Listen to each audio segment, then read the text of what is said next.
ತಿಗಣೆ ತರ ಕೆಲವ್ರು ಉಟ್ಕೊಂಡ್ಬಿಡ್ತಾರೆ. ಅವ್ರು ಬಂದಾಗ ಒಂಥರ ದರಿದ್ರ ಮೆಟ್ಕೊಂಡ್ಬಿಡುತ್ತೆ ಕಮ್ಯುನಿಟಿಗೆ.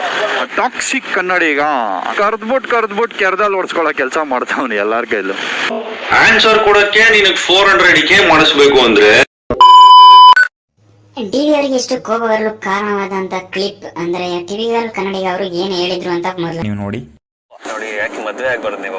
ಮದ್ವೆ ಆಕ್ಚುಲಿ ಪ್ಲಾನ್ ಇದೆ, ಬಟ್ ಕಾಂಟೆಂಟ್ ಕ್ರಿಯೇಟರ್ ನ ಹುಡುಕ್ತಾ ಇದೀನಿ ಬ್ರೋ. ಅವಳನ್ನ ಯೂಟ್ಯೂಬ್ ಇಳಿಸ್ಬಿಟ್ಟು ಕಾಸು ಮಾಡ್ಕೋಬಹುದಲ್ಲ ಬ್ರೋ. ಕಾಂಟೆಂಟ್ ಕ್ರಿಯೇಟರ್ ಆಗೋದಕ್ಕಿಂತ ಯಾವ್ದಾದ್ರು ಕಾಸು ಇಟ್ಟಿರೋರು ಮಗಳನ್ನ ಮದ್ವೆ ಆಗ್ಬಿಟ್ರೆ ಜನ ಮಾತಾಡ್ಕೊಬಿಡ್ತಾರಲ್ಲ ಬ್ರೋ, ಮಾವನ್ ದುಡ್ಡು ಶೋಕಿ ಮಾಡ್ತಿದ್ಯಾ. ಇಲ್ಲಿ ಆಕ್ಚುಲಿ ಟಿಪಿಕಲ್ ಕನ್ನಡಿಗ ಅವರು ಇಂಡೈರೆಕ್ಟ್ ಆಗಿ ಟಾರ್ಗೆಟ್ ಮಾಡಿದಾರೆ ಅಥವಾ ಇದೊಂದು ಮಿಸ್ಅಂಡರ್ಸ್ಟ್ಯಾಂಡಿಂಗ್ ಅಂತ ಗೊತ್ತಿಲ್ಲ. ಬಟ್ ಬೇಗನೆ ಈ ಪ್ರಾಬ್ಲಮ್ ಸಾಲ್ವ್ ಆಗಲಿ ಅಂತ ಹೇಳ್ತಾ ನಾನು ನಿಮ್ಗೆ ಸಿಗ್ತೀನಿ ನೆಕ್ಸ್ಟ್ ವಿಡಿಯೋನಲ್ಲಿ.